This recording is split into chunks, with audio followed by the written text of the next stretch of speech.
ഒരുപാട് ടെക്നീഷ്യൻസ്മാർ കേരളത്തിലുണ്ട്, മൊബൈൽ ടെക്നീഷ്യന്മാർ. അവരെല്ലാം സംഭാവന ചെയ്തൊരു സ്ഥാപനമാണ് ബ്രിഡ്കോ ആൻഡ് ബ്രിഡ്കോ അല്ലേ? ഇങ്ങനെ ഞങ്ങൾ പറയാറ്, ഇന്ത്യയിലെ ഏത് മൊബൈൽ ഫോൺ ടെക്നീഷ്യനും ഒന്നുങ്ങ ഞങ്ങളെ മകനാണ് അല്ലെങ്കിൽ മകന്റെ മകനാണ്, അഥവാ ഞങ്ങളെ വിദ്യാർത്ഥിയാണ് അല്ലെങ്കിൽ വിദ്യാർത്ഥിയുടെ വിദ്യാർത്ഥി. എന്തിന് ഒരു പാരന്റ് ബ്രിഡ്കോ ആൻഡ് ബ്രിഡ്കോനെ തിരഞ്ഞെടുക്കണം? എവിടെ പഠിച്ചാലും, കാരണം ഫോൺ റിപ്പയർ ചെയ്യാൻ അത്രയും ആൾ ആവശ്യമുണ്ട്. 140 കോടി ജനങ്ങൾക്ക് 140 കോടിയിലധികം ഫോണുണ്ട്. പക്ഷെ ഞാൻ നേരത്തെ പറഞ്ഞ പോലെ ഞങ്ങളിത് തുടങ്ങുമ്പോൾ ഒരു ഇന്റൻഷൻ ഉണ്ട്. ഇവർ വന്നത് ജോലി ചെയ്യാനാണെങ്കിലും ഇവർക്ക് RTC എന്ന പേരിൽ ഞങ്ങളൊരു ഇഞ്ചക്ഷൻ കൊടുക്കും. RTC വരുമ്പോഴേ ഇഞ്ചക്ഷൻ. അത് രക്ഷിതാക്കളും വിളിക്കും, അവരും വിളിക്കും. എന്നിട്ട് ഒരൊറ്റ ഇഞ്ചക്ഷനാ. തീർച്ചയായിട്ടും മനുഷ്യരില്ല മറ്റുള്ളിടത്ത്. ഞാൻ കഴിഞ്ഞ ആഴ്ച ഫ്രാൻസിലായിരുന്നു, അതിന് 9 മാസം നെതർലാൻഡിലായിരുന്നു. അവിടേക്കുള്ള ഒരു പ്രോബ്ലം, ഫാമിലി ഉണ്ടെങ്കിലല്ലേ. ഇപ്പൊ ഇന്ത്യ എന്ന് പറഞ്ഞാൽ കുറെ സ്റ്റേറ്റ്, അതിന് നമ്മളിപ്പോൾ കേരളത്തെ 14 ജില്ല എന്ന് പറഞ്ഞാൽ കുറേ പഞ്ചായത്ത് എന്ന് പറഞ്ഞാൽ കുറേ വാർഡ് എന്ന് പറഞ്ഞാൽ വീടല്ലേ, വീട് എന്ന് പറഞ്ഞാൽ ഫാമിലി അല്ലേ. ഇതില്ലാതായാൽ എന്താ സംഭവിക്കുക? രാജ്യമില്ലല്ലോ.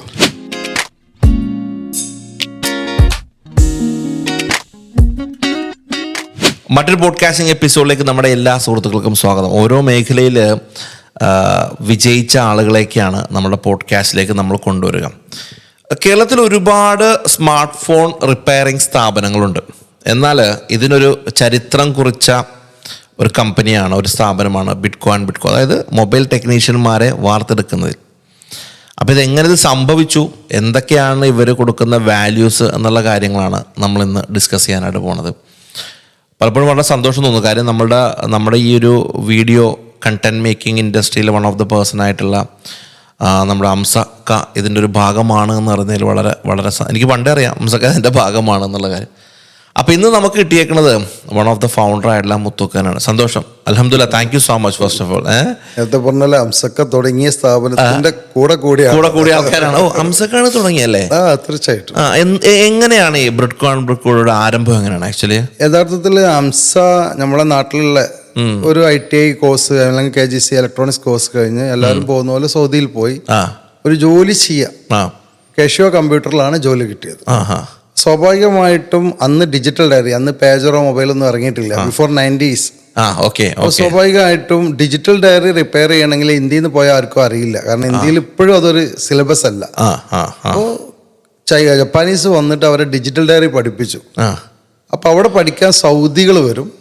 അതിൽപ്പെട്ടൊരു സൗദി പയ്യനായിട്ട് ഒരു ടൈപ്പ് ചെയ്തിട്ട് അലിസ് ഖാൻ കമ്പനി എന്ന് പറഞ്ഞൊരു കമ്പനി അംസ സ്റ്റാർട്ട് ചെയ്തു അവിടെ.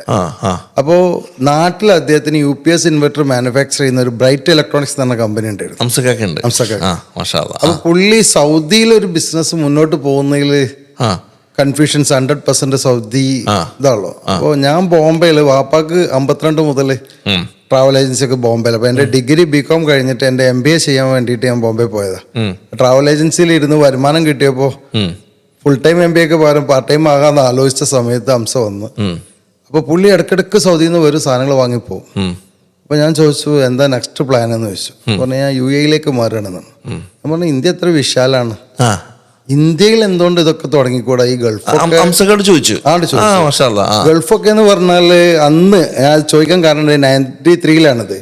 സദ്ദാമും മറ്റേ ഇറാഖും വാറും ഓൾ സഡൻ ഞങ്ങളെ മലപ്പുറം ജില്ലയിൽ ഓട്ടോ വരെ ഓടാതായി, കാരണം ഗൾഫിൽ നിന്ന് പണം നിന്നു. ബോംബെയിൽ ഒരു പ്രോബ്ലം ഇല്ല, എല്ലാ ബിസിനസ്സും നടക്കുന്നു. അപ്പൊ കേരളവും ഗൾഫും ഫോക്കസ് ചെയ്യാതെ ഈ വിശാലമായ നമ്മളെ രാജ്യത്തെ ഫോക്കസ് ചെയ്തൂടെ എന്നൊക്കെ ചോദിച്ചു. അതൊരു തമാശയിൽ പറഞ്ഞു. അംസ പോയി. വൺ ഫൈൻ ഡേ അംസ എൻ്റെ അടുത്ത് കോട്ടക്കല്, ഞാൻ ട്രാവൽ ഏജൻസി ഉണ്ട്, അവിടെ ഇരിക്കുമ്പോൾ പറഞ്ഞു bright and Alice Khan company എന്നുള്ളതിന്റെ ഷോർട്ട് ബ്രിഡ്കോ എന്ന പേരിൽ ഞാൻ നാട്ടിലൊരു സ്ഥാപനം തുടങ്ങുകയാണ്, കമ്പ്യൂട്ടർ കമ്മ്യൂണിക്കേഷൻ ഇലക്ട്രോണിക്സ്. അന്ന് മൊബൈൽ കോമൺ അല്ല. എന്താന്ന് വെച്ചാൽ പറഞ്ഞു ഇന്നത്തെ അഡ്വാൻസ്ഡ് വയറിങ്, ഓട്ടോമേഷന്, കമ്പ്യൂട്ടറും ഇലക്ട്രോണിക്സും കമ്മ്യൂണിക്കേഷനും ചേർത്ത് എന്ത് പ്രൊജക്റ്റും ചെയ്യും. അതിൽ 2 മൊബൈൽ ഫോണും ഉണ്ട് എന്നാണ്. മൊബൈൽ ഫോൺ വാടക കൊടുക്കുന്ന പരിപാടി. 8 രൂപ 40 പൈസ ഇൻകമിംഗ് ഉള്ള കാലത്ത് ആരും വാങ്ങാനെന്ന് വെച്ചപ്പോൾ ആരും വാങ്ങാനല്ല. അന്നത്തെ വലിയ VIP സെഗ്മെന്റിന്റെ ശ്രദ്ധ കിട്ടാൻ വേണ്ടിയിട്ടുള്ള ആൾക്ക് അത്രയും വിഷൻ ഉണ്ടെന്നു. BMW വാടകയ്ക്ക് എന്ന് പറയുമ്പോൾ ആരാ ശ്രദ്ധിക്കുക?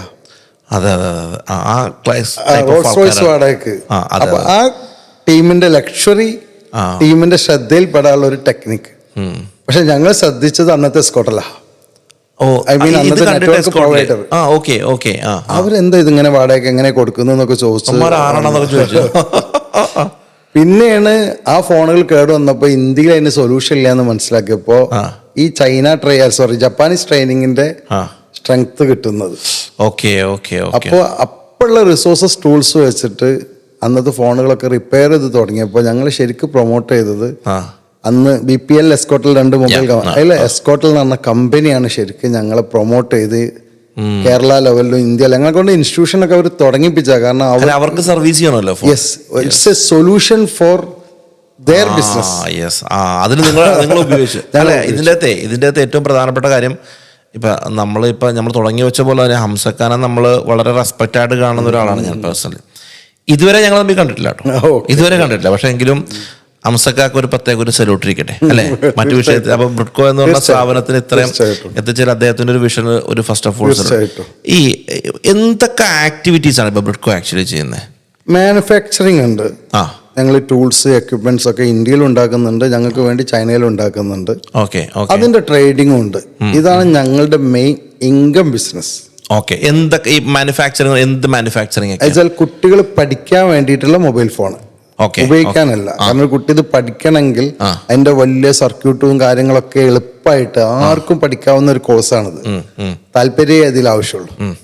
അങ്ങനെ പഠിച്ച കുട്ടികൾക്ക് ഞങ്ങൾ തന്നെ പ്ലേസ്മെന്റ് കൊടുക്കുന്നുണ്ട്. അവർ മുന്നോട്ട് പോകുമ്പോൾ അവർക്കിത് റിപ്പയർ ചെയ്യാൻ ക്വാളിറ്റി ടൂൾസ് വേണം, സ്പെയർ പാർട്സ് വേണം. അപ്പൊ സ്വാഭാവികമായിട്ടും we are compelled to do it. അപ്പോ അത് ട്രേഡിംഗ് ചെയ്യുന്നുണ്ട്. പിന്നെ ഞങ്ങൾ തന്നെ റിപ്പയർ ചെയ്യുന്നുണ്ട്, ഇല്ലെങ്കിൽ പഠിപ്പിക്കാൻ പറ്റില്ലല്ലോ, അഡ്വാൻസ്. അപ്പോൾ സർവീസ് ഇൻഡസ്ട്രി ഉണ്ട്, മൊബൈൽ സർവീസ്. പിന്നെ വരുന്നത് ട്രേഡിങ്ങും ട്രെയിനിങ്ങും കഴിഞ്ഞാൽ മെയിൻ ട്രെയിനിങ് ആണ്. ഈ ട്രെയിനിങ്ങിൽ ഞങ്ങളൊരു കൺസെപ്റ്റ് എന്താ വെച്ചാൽ, ഞാൻ ട്രാവൽ ഏജൻസി ഫീൽഡിലായിരുന്നു. നമ്മളെ നാട്ടുകാര് ഡിഗ്രിയോ 10ാം ക്ലാസ്സോ കഴിഞ്ഞ് ഗൾഫിൽ പോകും. 10 വർഷം കഴിഞ്ഞാൽ അവന്റെ കടം വീടിയിട്ടുണ്ടാവില്ല. കാരണം അവനൊരു സ്കില്ലും ഇല്ല, ഒരു പണിയില്ല. എന്നാല് അന്ന് നമ്മുടെ ഈ കൊല്ലം ഇവിടുന്നൊക്കെ വെൽഡർ, ആശേരി എഗ്രിമെന്റ് വിസക്ക് പോകും. അഥവാ പൈസ ഇല്ല, മറ്റേ ഫ്രീ വിസ എന്ന് പേരാണ്. അന്ന് 1 ലക്ഷം റുപ്യ ചെലവ് അന്ന്. അപ്പോൾ സ്വാഭാവികമായിട്ടും ഞാൻ അങ്ങനെ ആലോചിക്കും, ആൾക്കാർക്ക് ഒരു സ്കിൽ എക്സ്പീരിയൻസ് ചെയ്ത് പോയാൽ എത്ര ലാഭാ. കാരണം വിസക്കും കാശില്ല, നല്ല സാലറി 2000, 3000 ആ കാലത്തെ സാലറി ഉണ്ട്. അപ്പൊ നമ്മളെ നാട്ടുകാർക്ക് എന്തെങ്കിലും ഒരു സ്കില്ല് കൊടുക്കണം. ഞാനും എൻ്റെ 92 ഡിഗ്രിക്ക് പഠിക്കുമ്പോൾ കമ്പ്യൂട്ടർ അപൂർവ സാധന. അന്ന് ഡോസ്, വിൻഡോസ്, കോബോൾ പഠിച്ച ആളാ. പിന്നെ ഫ്യൂച്ചർ കമ്പ്യൂട്ടറിനാണ് എന്നുള്ള മൈൻഡ് ഉണ്ട്. പിന്നെ ഹോട്ടൽ, ട്രാവൽ ഏജൻസി ബിസിനസ് ഒക്കെ ഒരു ഫർദർ നമുക്കൊരു ന്യൂജൻ ബിസിനസ് ചെയ്യണം എന്നുള്ളതുകൊണ്ട് അംസനോട് പറഞ്ഞു, നിങ്ങൾ എന്തെങ്കിലും ചെയ്യുമ്പോൾ നമ്മളെയും കൂട്ടിക്കോന്നാണ്. അപ്പൊ അംസ പറഞ്ഞു, ഞാനും നിങ്ങളും 2 ധ്രുവാണ്. ഞാനൊരു ടെക്നോളജി ഭ്രാന്തനാണ്, നിങ്ങളൊരു ബിസിനസ് സാവിയാണ്. ഞങ്ങള് എപ്പോഴും ഇൻവെസ്റ്റ് ചെയ്യുക, റിട്ടേൺ എടുക്കുക. അപ്പൊ ഞാൻ പറഞ്ഞ അങ്ങനെയൊന്നുമല്ല, നമ്മളെ ഫാദറൊക്കെ ഒരു പബ്ലിക് സെർവൻ്റ് ആണ്. ബിസിനസ് ചെയ്യണമെന്നുണ്ട്, പക്ഷെ എന്തെങ്കിലുമൊക്കെ ആളുകൾക്ക് ചെയ്തു കൊടുക്കണം, കമ്മ്യൂണിറ്റിക്ക് ചെയ്തു കൊടുക്കണം, ഒരു സർവീസ് മൈൻഡും കൂടി. കാരണം വാപ്പയൊക്കെ ബോംബെയിൽ ആ കാലത്ത് തന്നെ മേയർ മാധവന്റെ ഒക്കെ കൂടെ കൂടി ഒരു മലയാളി മരിച്ചാൽ പോലീസ് സ്റ്റേഷനിൽ നിന്ന് ഇവർക്ക് വിളി വരിക. പിന്നെയാണ് അത് മലബാർ മുസ്ലിം അല്ലെങ്കിൽ മുസ്ലിം ജമാഅത്ത് മറ്റൊക്കെ ആയത്. അപ്പോൾ കേരളക്കാരനാണെങ്കിൽ അത് നാട്ടിൽ അറിയിച്ച് ആ ബോഡി ഇത് ഏത് മതസ്ഥനാണോ മതപ്രകാരം അന്ന് നാട്ടിൽ കൊണ്ടുവരാനൊന്നും കഴിയില്ല. മറവ് ചെയ്യലൊക്കെ ഇവരാണ്. അതുകൊണ്ട് അന്നാണെങ്കിൽ ബോംബെ ചികിത്സക്കാണെങ്കിലും എയർപോർട്ടാണെങ്കിലും ഹജ്ജിന് പോകണമെങ്കിലും ഒക്കെ ഒരു ഹബ്ബാണ്. അങ്ങനെ വരുന്നവർക്കൊക്കെ ഹോട്ടലും ലോഡ്ജൊക്കെ ഉണ്ടായതുകൊണ്ട് ഫുഡും ഷെൽട്ടറൊക്കെ കൊടുത്ത് അങ്ങനെ സത്യത്തിൽ ട്രാവൽ ഏജൻസിക്കൊക്കെ വാപ്പ വരണം. അപ്പോൾ അംസനോട് നമ്മൾ പറഞ്ഞു, ഈ ഒരു ട്രെയിനിങ് വന്ന കുറെ ആൾക്കാർ കഞ്ഞി കുടിക്കൂലേ, നമുക്ക് സ്റ്റാർട്ട് ചെയ്യാം. പക്ഷെ പ്രോബ്ലം ഇതിന് സോഴ്സ് ഇല്ല. So we spend lot of money for that. ഞങ്ങൾക്ക് പഠിക്കാൻ, നിങ്ങൾക്ക് പഠിക്കാനായി. അന്നൊരു ഓട്ടോറിക്ഷയിൽ നിന്ന് 4000 രൂപയുള്ള ഞങ്ങൾ 49,000 റുപ്യൊക്കെ വാങ്ങുന്നത്. ഇന്ന് 5000 റുപ്യേൻ്റെ ഒരു സോഫ്റ്റ്വെയറിന് അന്ന് ഞങ്ങൾ ഒരു ദിവസത്തിന് 75,000 റുപ്യ കൊടുത്താൽ പഠിക്കുന്നത്. കാരണം സിംഗപ്പൂരിൽ നിന്നൊക്കെയുള്ള ടീമുകളായിട്ട് ടൈപ്പ് ചെയ്തിട്ട് വേണം. കാരണം നോബഡി ഇൻ ഇന്ത്യ. പിന്നെ ദുബായിൽ പോകണോ, അവിടെ പോകണോ, ഇവിടെ പോകണം. പക്ഷെ അൽഹംദുലില്ലാഹ് നമ്മളെ ഇൻസ്റ്റിറ്റ്യൂഷൻ തുടങ്ങിയപ്പോൾ തന്നെ ഡൽഹിയിൽ നിന്നും ഹരിയാനയിൽ നിന്നും ഈവൻ മൊറീഷ്യസ് നിന്നൊക്കെ ആൾക്കാരെ നെറ്റിൽ നോക്കിയിട്ടാണ്. അപ്പൊ നാട്ടുകാർ ഞങ്ങളെ കളിയാക്കുമായിരുന്നു. $1000 ഞങ്ങളെ ഫീസ്. അന്ന് 43,000 ഉള്ളൂ. ഇപ്പം $1000 മൊബൈല് പഠിക്കുക, അതും മലപ്പുറത്തോ കോട്ടക്കലോ എന്നൊക്കെ ചോദിച്ചെന്ന് ആൾക്കാർ കളിയാക്കിയൊരു കാലമുണ്ട്. പക്ഷെ നമ്മൾ പറഞ്ഞു കാലം മാറിയില്ലേ, അതെ അതെ, ഗ്ലോബലാണ്. പക്ഷെ ഇപ്പം അത് കേൾക്കുന്ന അത്ര ഈസി ഒന്നുമല്ല ഞങ്ങളത് പറയുന്ന കാലം. കാരണം ഫോണ് ലക്ഷറി എക്യുപ്മെന്റ്, ഒരു സിം കാർഡ് 4460 രൂപയാണ്. അന്നാണത് പറയുന്നത് എന്നുള്ളൊരു വ്യത്യാസമുണ്ട്. പിന്നെല്ലാം ഒരു ആക്സിഡന്റലാണ്. പിന്നുള്ള ഗ്രൗത്ത് ഡൽഹിയിൽ ഈ പഠിച്ചവരൊന്നും മൊബൈൽ റിപ്പയർ ചെയ്യാൻ പഠിക്കല്ല. അവിടെയാണ് നമ്മളിപ്പോൾ ഈ നിങ്ങളെ ഈ ഇതിൽ തന്നെ പറയാൻ ഉദ്ദേശിക്കുന്നത്. ആൾക്കാർ കരുതുന്നത് മൊബൈൽ പഠിക്കുന്നത് ടെക്നീഷ്യൻ ആവാനെന്നാ. അത് കേരളത്തിലെ പാറ്റേൺ ആണ്. നമുക്ക് എംപ്ലോയ്മെന്റ് ആണല്ലോ ഫോക്കസ്. ഞാൻ അതിലേക്ക് വരുന്നതിന് മുമ്പേ ഒരുപാട് ടെക്നീഷ്യൻസ്മാർ കേരളത്തിലുണ്ട്, മൊബൈൽ ടെക്നീഷ്യന്മാർ. അവരെല്ലാം സംഭാവന ചെയ്തൊരു സ്ഥാപനമാണ് ബ്രിഡ്കോ അല്ലേ? ഇങ്ങനെ ഞങ്ങൾ പറയാറ്, ഇന്ത്യയിലെ ഏത് മൊബൈൽ ഫോൺ ടെക്നീഷ്യനും ഒന്നുങ്ങ ഞങ്ങളെ മകനാണ് അല്ലെങ്കിൽ മകന്റെ മകനാണ്, അഥവാ ഞങ്ങളെ വിദ്യാർത്ഥിയാണ് അല്ലെങ്കിൽ വിദ്യാർത്ഥിയുടെ വിദ്യാർത്ഥിയാണ്. നിങ്ങളുടെ കുടുംബത്തിൽപ്പെട്ട ആളാണ്. കാരണം ഏത് ഇൻസ്റ്റിറ്റ്യൂഷൻ ഇന്ത്യയിലെ, അങ്ങനെ തന്നെ പറയാം, ഏത് ഇൻസ്റ്റിറ്റ്യൂഷൻ നോക്കുകയാണെങ്കിലും അതിലെ ടെക്നിക്കൽ പാർട്ട് ഫസ്റ്റ് അധ്യാപകർ ഞങ്ങളുടെ അധ്യാപകരായിരിക്കും, അല്ലെങ്കിൽ ഞങ്ങളുടെ സ്റ്റുഡൻസ് ആയിരിക്കും, അല്ലെങ്കിൽ അത് ഇൻവെസ്റ്റ് ചെയ്തത് ഏതെങ്കിലും ഒരാൾ ബ്രിഡ്കോട്ട് എവിടെയെങ്കിലും കണക്ട് ആയിരിക്കും അല്ലേ? അത് പറയാം. അതിൽ ഭയങ്കര സന്തോഷമുണ്ട്. അപ്പോൾ തീർച്ചയായിട്ടും ഏത് മൊബൈൽ ഫോൺ ടെക്നീഷ്യനെ ഈ പണി എടുക്കുന്നുണ്ടെങ്കിൽ അതിന്റെ ജാരിയായ ഒരു ഒരു ഭാഗം നിങ്ങൾക്ക് കിട്ടും. കാരണം ഹിദ്മത്താണല്ലോ, ഒരു ഹലാലായി സമ്പാദിക്കുന്നു എന്നുള്ളതും ഒരു കുടുംബം നോക്കുന്നു എന്നുള്ളതും ഇറ്റ്സ് നോട്ട് സ്മാൾ തിങ്. ഞങ്ങളെ ആഗ്രഹം അത് തന്നെയായിരുന്നു. ഹംസ പറയും ഒരു കഞ്ഞി കുടിക്കട്ടെ, ഞാൻ പറയാ കഞ്ഞൊന്നല്ല, ബിരിയാണി തന്നെ കഴിക്കാൻ പറ്റും. അതിലൊരു ഒരു സന്തോഷമുണ്ടല്ലേ അല്ലേ?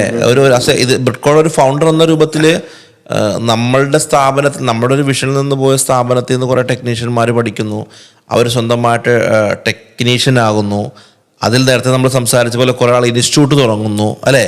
അവിടെ നിന്ന് കുറേ പ്രൊഡക്റ്റുകൾ ഉണ്ടായി വരിക എന്ന് പറയുമ്പോൾ ഭയങ്കര സന്തോഷം തോന്നുന്നുണ്ടോ? ഇൻസ്റ്റിറ്റ്യൂട്ട് മാത്രമല്ല, അവർ പലരും മൊബൈൽ കമ്പനികൾ ഉണ്ടാക്കുന്നുണ്ട്, ആക്സസറീസ് മാനുഫാക്ചർ ചെയ്യുന്നുണ്ട്. ഇതിലൊക്കെ കുറെ ആളുകൾ, ട്രേഡിങ്ങിലൊക്കെ കുറെ ആളുകൾ വർക്ക് ചെയ്യുന്നുണ്ട്. അങ്ങനെ ഞങ്ങൾക്കൊരു 10,000 പേരെ ഡയറക്റ്റ് ചിലപ്പോൾ പഠിപ്പിക്കാൻ ബ്രിഡ്കോ പറ്റുള്ളൂ. പക്ഷെ അതിൽ നിന്ന് ഒരു 10 പേർക്ക് അവർ ജോലി കൊടുക്കുന്നുണ്ടെങ്കിൽ 1,00,000 പേരുടെ ഒരു സ്ട്രെങ്ത് ഉണ്ടാക്കാൻ ഒരു പക്ഷേ നമുക്ക് പറ്റിയിട്ടുണ്ടാവാം. അത് കാരണക്കാരനായി എന്നൊരു ഭയങ്കര പ്രൗഢാണ്. അത് മേലെന്നുള്ളതല്ലേ, അതാണ് എൻ്റെ സ്പിരിച്വൽ.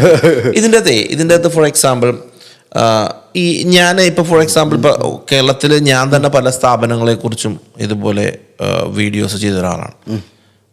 ഓൾമോസ്റ്റ് എല്ലാവരും പഠിപ്പിക്കുന്ന സിലബസൊക്കെ സെയിമാണ് കേട്ടോ. സിലബസ് സെയിമാണ്, ടൂൾസ് സെയിമാണ്, പഠിപ്പിക്കുന്ന ആളിൽ മാറ്റമായിരിക്കും, ചിലപ്പം ആളിലായിരിക്കും ചിലപ്പോൾ മാറ്റം വരിക, ചിലപ്പോൾ ആൾ തന്നെ ചിലപ്പോൾ നിങ്ങളുടെ അടുത്ത് പഠിപ്പിക്കുന്ന വാട്ടവർ എന്തുവാ. അല്ല, ഞങ്ങളെ അധ്യാപകൻ പഠിപ്പിക്കുമ്പോൾ സ്വാഭാവികമായിട്ടും അതന്നെയല്ലേ പഠിപ്പിക്കാൻ. Obviously correct. അപ്പം ഞാൻ ചോദിക്കുന്നാൽ ഈ എന്തിന് ഒരു പാരൻറ്റ് ബ്രിഡ്കോനെ തിരഞ്ഞെടുക്കണം? എൻ്റെ മോൻ അപ്പു, അവൻ ഡിഗ്രി കഴിഞ്ഞ് അവൻ ടെക്നിക്കൽ സൈഡ് ഭയങ്കര ഇഷ്ടമുള്ളതാണെങ്കിൽ ഞാൻ എന്തിനും നിങ്ങളുടെ സ്ഥാപനത്തിൽ കൊണ്ടുവന്ന് ചേർക്കണം? മറ്റ് ഇൻസ്റ്റിറ്റ്യൂട്ടുകളുമായിട്ട് ഞങ്ങൾക്ക് യാതൊരു വ്യത്യാസവും. നമ്മളെടുത്ത് വരുന്ന എല്ലാ കുട്ടികളും എല്ലാ ഇൻസ്റ്റിറ്റ്യൂട്ടിലും പോകുന്ന പോലെ ഒരു റിപ്പയർ പഠിച്ച് പെട്ടെന്നൊരു ജോലി കിട്ടണം, ശമ്പളം കിട്ടണം, ഈ കാര്യത്തിൽ ഞങ്ങളും അവരൊക്കെ സെയിം ആണ്. മറ്റു ഇൻസ്റ്റിറ്റ്യൂട്ട് നിങ്ങളും ഒരു വ്യത്യാസവും ഇല്ല എവിടെ പഠിച്ചാലും. കാരണം ഫോൺ റിപ്പയർ ചെയ്യാൻ അത്രയും ആൾ ആവശ്യമുണ്ട്. 140 കോടി ജനങ്ങൾക്ക് 140 കോടിയിലധികം ഫോണുണ്ട്. ഇരട്ടിയാണ്. മുമ്പ് ഒരു ബാറ്ററി മാറ്റണമെങ്കിൽ ഒരാൾ ആവശ്യമില്ല. അപ്പൊ നിങ്ങളെ ഫോൺ കേടുവന്ന ബാറ്ററി മാറ്റണമെങ്കിൽ you have to go to service. ഒന്ന് ഫോൺ താഴെ വീണ സർവീസ്, ഒന്ന് മഴ പെയ്ത സർവീസ്, കാലാവസ്ഥ മാറിയ സർവീസ്. വെയിൽ. ഇപ്പൊ ഞാൻ കഴിഞ്ഞ അവൻ ഹജ്ജിന് പോയപ്പോ അറഫയിൽ ചൂടുകൊണ്ട് ഫോൺ എന്തായി പോയി, ഹാങ്ങായിപ്പോയി. സർവീസ് വേണം. അപ്പോൾ അത്രയും സ്കോപ്പും പൊട്ടൻഷ്യലും ഉണ്ടോണ്ട് ഞങ്ങളും അവരും തമ്മിൽ യാതൊരു വ്യത്യാസവും ഞങ്ങൾ കാണുന്നില്ല. എവിടെ പഠിച്ചാലും ജോലി കിട്ടും. പക്ഷെ ഞാൻ നേരത്തെ പറഞ്ഞ പോലെ ഞങ്ങളിത് തുടങ്ങുമ്പോൾ ഒരു ഇന്റൻഷൻ ഉണ്ട്. ഇവർ വന്നത് ജോലി ചെയ്യാനാണെങ്കിലും ഇവർക്ക് RTC എന്ന പേരിൽ ഞങ്ങളൊരു ഇഞ്ചക്ഷൻ കൊടുക്കും. RTC ഇഞ്ചക്ഷൻ അത് രക്ഷിതാക്കളും വിളിക്കും, അവരും വിളിക്കും. എന്നിട്ട് ഒരൊറ്റ ഇഞ്ചക്ഷനാ. ഇവനൊരു 18 വയസ്സ് വരെ തണലിൽ മാത്രം ജീവിച്ചവനാ. പാപ്പ ATM പൈസ വേണമെങ്കിൽ എന്ത് പറഞ്ഞാലും ചീത്ത പറഞ്ഞാലും കാശ് കിട്ടും. പാപ്പാനെ ഓർമ്മ വരില്ല എന്നെ പൈസക്ക്. ഉമ്മ അലക്ക് മെഷീൻ, വീട്ടിൽ മെഷീൻ ഇല്ലെങ്കിലും അലക്കി ഇസ്തിരിട്ട് തരും, ബിരിയാണി ഉണ്ടാക്കി കൊടുക്കും. പിന്നെ ഇവ ഇപ്പോഴും കുട്ടിയാണെന്ന് കരുതുന്ന വാപ്പയും ഉമ്മയും. ഇവൻക്ക് ഒരു ഡിഗ്രിക്ക് പോകണമെങ്കിൽ ഡെയിലി 100 രൂപ, 4 വർഷം 3 വർഷം ഡിഗ്രിക്ക് പോകണമെങ്കിൽ എൻ്റെ കണക്കിന് 2 ലക്ഷം രൂപ പോക്കറ്റ് മണി കൊടുക്കണം പോയി വരാൻ. പഠിക്കാനല്ല കേട്ടോ, ഫീസും മറ്റതൊക്കെ വേറെ. ഒരു പ്രശ്നമില്ല. കാരണം ഇവരുടെ ഒരു ധാരണ എന്താ വെച്ചാൽ ഇവൻ ചെറിയ കുട്ടിയാണ്. മുമ്പ് അങ്ങനെയല്ല. മുമ്പ് ഞങ്ങളുടെ നാട്ടിൽ 15 വയസ്സായ പാസ്പോർട്ട് എടുത്ത് ഗൾഫിൽ പോകും. ഇപ്പൊ 20 വയസ്സായാലും ഇവനോ നയിക്കാനായോ എന്നുള്ള അങ്ങനെ. അപ്പോൾ ഈ ഒരു ആറ്റിറ്റ്യൂഡിൽ അവന്റെ പോക്കറ്റ് മണി നിന്നാൽ മതി എന്ന് മാത്രമേ നമ്മളെടുത്ത് ചേർത്തുമ്പോൾ രക്ഷിതാനുള്ളൂ. പക്ഷെ ഞങ്ങള് 1998 തുടങ്ങി 2000 ഇൻസ്റ്റിറ്റ്യൂഷനാണ്. 2012 വരെ ഞങ്ങളും അങ്ങനെ ചിന്തിച്ചിട്ടുള്ളൂ. മനസ്സിലായി. പക്ഷെ നമ്മളെ കുട്ടികൾ ദുബായിൽ എത്താൻ തുടങ്ങി. അവരിൽ ചിലര് റിപ്പയറിംഗ് ഒക്കെ നിർത്തിയിട്ട് 4-5 ഷോപ്പ് ഓണേഴ്സ് ഒരു ഓൺട്രപ്രണർഷിപ്പിലേക്ക് മാറും. അവരെ ബ്രാൻഡിൽ ആക്സസറീസ് ഒക്കെ ഇപ്പോൾ ഒരു 1 സൈഡ്, സാധാരണ എല്ലാ ആൻഫ്രീ 2 അല്ലേ, ഇത് ഒരു ചെവിയിൽ മാത്രം ആൻഫ്രീ. കാരണം ഹോണടി കേൾക്കാനും പുറത്തുനിന്ന് കേൾക്കാനും എന്നാ പാട്ടും കേൾക്കണം. ഇതൊക്കെ ഡിസൈൻ ചെയ്തിട്ട് പ്രൊഡക്റ്റ് ഇറക്കിയിട്ട് അതൊക്കെ ഭയങ്കര മൂവ്. അപ്പോൾ നമ്മൾ അവരെ പറ്റി പഠിച്ചപ്പോൾ അവർ റിപ്പയറിങ്ങിൻ്റെ കൂടെ കമ്മ്യൂണിക്കേഷൻ, ആളുകളോട് വർത്തമാനം പറയാൻ പഠിച്ചു, ബാർഗെയിൻ ചെയ്യാൻ പഠിച്ചു, പർച്ചേസ് ചെയ്യാൻ പഠിച്ചു. അപ്പോൾ ഇതിൻ്റെ റീസൺ എന്താ വെച്ചാൽ കേരളത്തിൽ നിന്ന് പഠിച്ചു, കുട്ടികൾ ദുബായിലെത്തി ജോലി നേടി. ഈ കുട്ടികളൊക്കെ ഞങ്ങൾ ഡൽഹി ഓഫീസിൽ വന്നിട്ട് 1 വർഷം അവിടുത്തെ ആ ബുദ്ധിമുട്ടുകൾ, കഷ്ടപ്പാട്, ഭാഷ ഇതൊക്കെ ഒന്ന് കവർ ചെയ്ത് വന്നുകൊണ്ട് ഒരു അഡ്മിനിസ്ട്രേറ്റീവ് ലെവലിൽ അല്ലെങ്കിൽ ഒരു പർച്ചേസ് മാനേജ്മെൻറ്റ് കമ്മ്യൂണിക്കേഷൻ ലെവലിൽ ഇവർ വളരെ ബോൾഡായി പോയി. അപ്പോൾ അവിടെ ചെന്ന് കഴിഞ്ഞപ്പോൾ ഓണർക്ക് നോക്കുമ്പോൾ ടെക്നീഷ്യനെ വേറെയും കിട്ടും, കസ്റ്റമറായിട്ട് സംസാരിക്കാനും ഇവരൊക്കെ പറ്റുന്നുള്ളതുകൊണ്ട് ആ ലെവലിൽ ഇവർ വളർന്നു. Okay okay okay. ആളുകളോട് മിങ്കിൾ ചെയ്യാനൊക്കെ പഠിച്ചു. അതൊരു വലിയ കാര്യമല്ലേ. തീർച്ചയായിട്ടും. പിന്നെ അപ്പോൾ അതിൻ്റെ അടുത്ത പടി 2-4 വർഷം വിസ തീരുമ്പോൾ അവർ പറയും ഐ ഡോണ്ട് വാണ്ട് സാലറി, എനിക്ക് ഞാൻ ഉണ്ടാക്കുന്ന ഇൻകത്തിൻ്റെ പകുതി മതി എന്ന് പറയും. അപ്പോൾ ഓണർക്ക് റിലാക്സ് ആയി. ഉണ്ടാക്കി തരുന്നതിൻ്റെ ഇങ്കല്ലേ അവൻ ചോദിക്കുന്നുള്ളൂ, അവനും റിലാക്സ് ആയി. കാരണം അവൻ കോൺഫിഡൻസ് ആണ്. ഒരു ദിവസത്തിന് 250-300 ദിർഹംസിന് പണിയെടുത്താൽ 150 ദിർഹംസ് ഡെയിലി ഉണ്ടാക്കുക. ഐ മീൻ 3000-4000 ഇന്ത്യൻ്റെ 1 ലക്ഷത്തിൻ്റെ മേലായില്ലേ. അപ്പോൾ നമ്മൾ കുട്ടികളോട് പറയുന്നുണ്ട്, നിന്റെ കല്യാണം കഴിയുന്നത് വരെ, നിന്റെ വീട്ടിലെ പ്രാരാബ്ദം തീരുന്നത് വരെ പണം മുടക്കി ഒരു ബിസിനസ്സും ചെയ്യരുത്. കാരണം in need is in need. നിന്റെ താഴെ ബ്രദേഴ്സ് പഠിക്കുന്നുണ്ട്, നിന്റെ താഴെ പെങ്ങള് വളരുന്നുണ്ട്, വാപ്പാക്ക് 50 വയസ്സ് 55 ആവുന്നുണ്ട്, പെൻഷനും റിട്ടയർമെന്റ് ഒന്നും ഇല്ലല്ലോ. ഇതാണ് ഈ 6 ഫസ്റ്റ് ഇഞ്ചക്ഷൻ. അതുകൊണ്ട് കുട്ടികൾ സിഗരറ്റ് വലി ഉള്ളവർ നിർത്തിയിട്ടുണ്ട്. ശരി. കാരണം പോക്കറ്റ് ഓട്ടയാക്കുന്ന ഞാൻ പറയാം. നീ ഒരു വലിക്ക് 10 രൂപ കൊടുക്കുന്നത്, തുടക്കത്തിൽ ഒരു ദിവസം 1 മതിയാവും, പിന്നെ ഒരു കൊല്ലം കഴിയുമ്പോൾ അത് 5 ആവും, പിന്നെ ഡെയിലി 10 ആവും, ഡെയിലി 300 രൂപ. പിന്നെ നമ്മൾ കണക്ക് കൊടുത്ത കുട്ടികൾക്ക് പിശുക്കുണ്ടെങ്കിൽ മനസ്സിലാവും. ഒരു മാസത്തിൽ നിനക്ക് ഏറ്റവും ചുരുങ്ങിയത് 9000 രൂപ വലിക്കാൻ പോകും. അത് വർഷത്തിൽ കൂട്ടുമ്പോൾ 1 ലക്ഷത്തിന്റെ മേലെ. പിന്നെ അതിന്റെ പാസീവ് സ്മോക്കിംഗ്, അസുഖം, അതിന്റെ അഡിക്ഷൻ ഇപ്പൊ നിർത്താൻ നിങ്ങൾക്ക് പറ്റില്ല. 18-19 വയസ്സായ കുട്ടികളല്ലേ, അതുകൊണ്ട് ലക്ഷങ്ങൾ കളയുന്ന ഒരു ഹാബിറ്റാണ് ഇത് എന്ന് പറയുമ്പോഴാണ് അങ്ങനെ കുട്ടികൾക്ക് എപ്പോഴും മണി ഓറിയന്റഡ് ആയി പറഞ്ഞു കൊടുത്താൽ അധികം ആളുകൾക്കും അത് അഡിക്റ്റ് ആയിട്ടുള്ള കേസുണ്ട്. മനസ്സിലായി. 2, നിങ്ങൾക്കൊരു കല്യാണം ആലോചിക്കുമ്പോൾ മാത്രമല്ല ഒരു ബിസിനസ് ആലോചിക്കുമ്പോഴും വാല്യൂസ് ഉണ്ട്. ഈ ആറിന്റെ കൂടെ റെസ്പോൺസിബിലിറ്റി ആൻഡ് വാല്യൂസാ. നീ എങ്ങനെയുണ്ട് നോക്കിയിട്ടേ ഒരു വാപ്പൻ എന്നെ കൊണ്ട് കല്യാണം കഴിപ്പിക്കുള്ളൂ, അല്ലെങ്കിൽ ഒരു അച്ഛൻ കല്യാണം കഴിപ്പിക്കുള്ളൂ എന്ന പോലെ നിന്റെ പുറത്ത് ഇൻവെസ്റ്റ് ചെയ്യണം. ഇന്നത്തെ കാലത്ത് ബിസിനസ്സിൽ പൈസ ഉണ്ടായതുകൊണ്ട് ബിസിനസ് ചെയ്യുന്ന കാലം പോയി. ഇപ്പൊ കപ്പാസിറ്റി ഉണ്ടെങ്കിലേ ബിസിനസ് ചെയ്യാൻ പറ്റുള്ളൂ. പൈസക്കാളില്ല, പൈസ ആൾക്കാർ ഇൻവെസ്റ്റ് ചെയ്തോളൂ. ഒരു നല്ല കുക്കാണ്, പർച്ചേസ് ചെയ്യാൻ അറിയാം, മാനേജ് ചെയ്യാൻ അറിയാം. ഹോട്ടൽ തുടങ്ങാൻ 50 ലക്ഷം ആണെങ്കിൽ അയാൾക്ക് പറയാം 50 ലക്ഷം എനിക്ക് ആവശ്യമുണ്ട്, 50% ലാഭം ഉണ്ട് എന്ന് പറഞ്ഞാലും ആൾക്കാർ മുടക്കും. ആൾക്കാർ നോക്കലെന്താ, ഇവൻ ഇതിന് പ്രാപ്തനാണോന്നാ. കപ്പാസിറ്റി ഉണ്ടെന്ന് നോക്കണം. അപ്പൊ നമ്മൾ കുട്ടികളോട് പറഞ്ഞതാ, നിങ്ങൾ വീട്ടിൽ പൈസ ഉണ്ടോന്നൊന്നും പ്രശ്നമാക്കണ്ട, ഫാദറിന്റെ പൈസ ചോദിക്കും വേണ്ട. ഞങ്ങൾ ഈ പറയുന്ന ഒരു പാറ്റേണിൽ 2-4-6 വർഷം ടെക്നിക്കലി, പിന്നെ സെയിൽസ്മാൻ, പിന്നെ ഒരു സൂപ്പർവൈസർ, പിന്നെ ഒരു അഡ്മിനിസ്ട്രേഷൻ മാനേജ്മെന്റ് ലെവലിൽ എക്സ്പീരിയൻസ് ആയാൽ നിങ്ങൾ 4-5 പേര് കൂടിയിട്ട് ഹോൾസെയിൽ മാർക്കറ്റിൽ എന്തെങ്കിലും ചെയ്യും. നാട്ടിൽ ഇവിടെ ഒന്നും ചെയ്യല്ലേ. ഒന്ന് ബാംഗ്ലൂരിലോ ബോംബെയിലോ ഈവൻ ഇപ്പോൾ ദുബായിലോ, അല്ലതിനല്ല ദുബായ് ഒരു എക്സാമ്പിൾ, ഒരു റീജിയണൽ ബിസിനസ് അല്ല. അങ്ങനെ കുട്ടികൾക്ക് പറഞ്ഞു കൊടുത്ത് അവരിങ്ങനെ കമ്പൈൻഡ് ആയിട്ട്. അപ്പോൾ ഞങ്ങളിപ്പോൾ ഈ 2023 വരെ കുട്ടികളോട് പറഞ്ഞിരുന്നത് നിങ്ങൾ ലോകം മുഴുവൻ ഒരു ബിസിനസ്സുകാരനാവണമെന്ന്. 23 ഞങ്ങൾ മാറ്റി. ഞങ്ങൾ പറഞ്ഞു ഇപ്പം ഏകദേശം ഇന്ത്യയിൽ 10-20 വേൾഡിൽ 20 ഇൻസ്റ്റിറ്റ്യൂട്ട് ഉണ്ട്. വേൾഡിൽ 43 രാജ്യത്ത് നിന്ന് കുട്ടികളുണ്ട്. ഇവർക്കൊക്കെ ഒരു ബ്രിഡ്കോ ബന്ധമുണ്ട്, ബ്രിഡ്കോ അലുമിനി ബന്ധമുണ്ട്. അപ്പോൾ നമുക്ക് എന്തുകൊണ്ട് ഗ്ലോബൽ മുഴുവൻ പ്രൊഡക്റ്റ് എത്തുന്ന പ്രൊഡക്ഷൻ സെൻ്ററായിട്ട് ഇന്ത്യയെ മാറ്റിക്കൂടാ? എല്ലാം ഇമ്പോർട്ട് ചെയ്യല്ല, ഇന്ത്യയും മാറുന്നുണ്ട്. ഇപ്പോൾ IC മാനുഫാക്ചറിങ് ഇന്ത്യയിൽ തുടങ്ങി. ഇപ്പോൾ ഇതുവരെ സ്റ്റിക്കറിങ് ഇന്ത്യയായിരുന്നു, എല്ലാ പാർട്സും പുറത്തുനിന്ന്. അതെ അതെ അതെ, ഇപ്പം അതല്ല ഇവിടെ മാനുഫാക്ചർ ചെയ്യുന്നുണ്ട്. അതെ അതെ. അപ്പോൾ അത് സിന്ധികൾക്കും പഞ്ചാബികൾക്കേ പറ്റുള്ളൂ, അവിടെ മാനേജർ ആവാനും സെയിൽസ്മാൻ ആവാനേ നമുക്ക് പറ്റുള്ളൂ എന്നതൊന്ന് മാറിയിട്ട് നമ്മളെ രാജ്യമാണ്, വിശാലാണ്. നമുക്കിപ്പോൾ മലയാളികൾ തന്നെ വലിയ മാനുഫാക്ചറിങ് ഒക്കെ ഹരിയാനയിലും ഇവിടെയും ചെയ്തിട്ട് ലോകം മുഴുവൻ വിൽക്കുന്നുണ്ട്. പക്ഷെ നമ്മളെ നാട്ടിൻ്റെ ഒരു ആറ്റിറ്റ്യൂഡ് എന്താ വെച്ച് കഴിഞ്ഞാൽ ബിസിനസ്സുകാരനാണെങ്കിലും ഡൽഹിയിൽ പോയി സാധനം മേടിച്ചോടുന്ന കേരളത്തിൽ വെക്കല. ഡൽഹിയിൽ പോയി സാധനം വാങ്ങുന്ന ആൾക്ക് ഡൽഹിയിലൊരു കട തുടങ്ങിയിട്ട് ഇന്ത്യ മുഴുവൻ വിറ്റൂടെ? അതെ അതെ അതെ അതെ. ഇവിടുത്തെ ഈ എക്കണോമി എന്ന് പറഞ്ഞാൽ ഗൾഫ് ഓറിയന്റഡ് എക്കണോമിയാണ്. അപ്പോൾ നിലനിർത്തി തരട്ടെ, പക്ഷെ പെട്രോ എക്കണോമി കുറയുമ്പോൾ ഇൻകം കുറയാനൊരു സാധ്യതയില്ലേ? പക്ഷെ ഇന്ത്യൻ്റെ എക്കണോമി അതല്ലല്ലോ. തമിഴ്നാടിന് വേറെ വരുമാനമാണ്, കർണാടക വേറെ വരുമാനമാണ്, തെലുങ്കാന പ്രത്യേകിച്ചും കൃഷിയാണ്, എല്ലാ സമയത്തും സീസണാണ്, എന്ത് വെച്ചാലും വിറ്റ് പോകുന്ന സ്ഥലമാണ് ഇന്ത്യ. അവിടെ നമ്മൾ ഇന്ത്യയെ കാണുമ്പോൾ, ഡൽഹിയെ കാണുമ്പോൾ ഒരു പാർലമെന്റും സുപ്രീം കോർട്ടും ഒരു കാഴ്ചക്കുള്ള സ്ഥലങ്ങളും ആണ് കാണുന്നത്. പക്ഷെ അവിടുത്തെ മാർക്കറ്റിൽ നടക്കുന്ന ഹോൾസെയിൽ ബിസിനസ് ഒരു മിഡിൽ ഈസ്റ്റിലോ അല്ലെങ്കിൽ ഫാർ ഈസ്റ്റിലോ എന്നുള്ള ബിസിനസ് ഒന്നുമല്ല. You cannot believe the volume. അവിടുത്തെ ഓട്ടോമൊബൈൽ മാർക്കറ്റ്, ഇപ്പം ഞങ്ങൾ താമസിക്കുന്ന ഹോസ്റ്റലൊക്കെ നിൽക്കുന്നത്, ആഫ്രിക്കയ്ക്കാണ് നമ്മളെ പഴയ ബൈക്കും ഓട്ടോറിക്ഷയും ഒക്കെ കയറി പോകുന്നത്. അതിൻ്റെ പാർട്സ് മുഴുവൻ ഉണ്ടാക്കുന്നത് പഞ്ചാബിലാണ്. നമുക്ക് അവിടെ പോയി ഉണ്ടാക്കിക്കൂടെ? ഇവിടെ ഉണ്ടാക്കി അവിടെ വിൽക്കുന്നല്ല ഞങ്ങൾ പറയുന്നത്. കേരളത്തെ രക്ഷിക്കാൻ കേരളക്കാരെ രക്ഷിച്ചാൽ മതി എന്നാണ് ഞാൻ വിശ്വസിക്കുന്നത്. അപ്പോൾ നമ്മളെ കുട്ടികളിൽ വ്യത്യാസം വരുന്നത് ഈ RTC ആണ്. റെസ്പോൺസിബിലിറ്റി കുടുംബത്തിൻ്റെ. ടെക്നോളജി ഞങ്ങൾ കൊടുക്കും, കാരണം ഇത് വലിയ റോക്കറ്റ് സയൻസ് ഒന്നും അല്ല. ഇതിപ്പോൾ ഒരു മീൻ മുറിക്കാൻ പഠിക്കണമെങ്കിൽ അല്ലെങ്കിൽ മുള്ളു കൊള്ളും, അല്ലെങ്കിൽ മീൻ നാശാവും. അതറിയുന്ന ആളെ കൂടെ പഠിപ്പിക്കാന്ന് പറഞ്ഞ പോലെ ബേസിക് ഇലക്ട്രോണിക്സ്, കാരണം മൊബൈൽ മാറിക്കൊണ്ടിരിക്കും, ഫൗണ്ടേഷൻ കൊടുക്കണം. ഏറ്റവും ഇമ്പോർട്ടൻ്റ് ആയ ഒരു കാര്യം, ഞാൻ ഒരു ജനറൽ മെസ്സേജ് പറയാണ്. ഒരു കുട്ടിക്ക് ഫുൾ A+ ഉണ്ട്, മറ്റേ കുട്ടിക്ക് A+ ഇല്ല.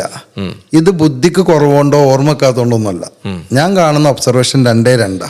10 വയസ്സിന് മുമ്പ് മലയാളം മാതൃഭാഷ എഴുതാനും വായിക്കാനും കഴിയണം. അപ്പോൾ ചോദിക്കുക അതെന്താന്ന്? നിങ്ങൾ പരീക്ഷ നോക്കിയും കുട്ടികൾക്ക് അറിയില്ല.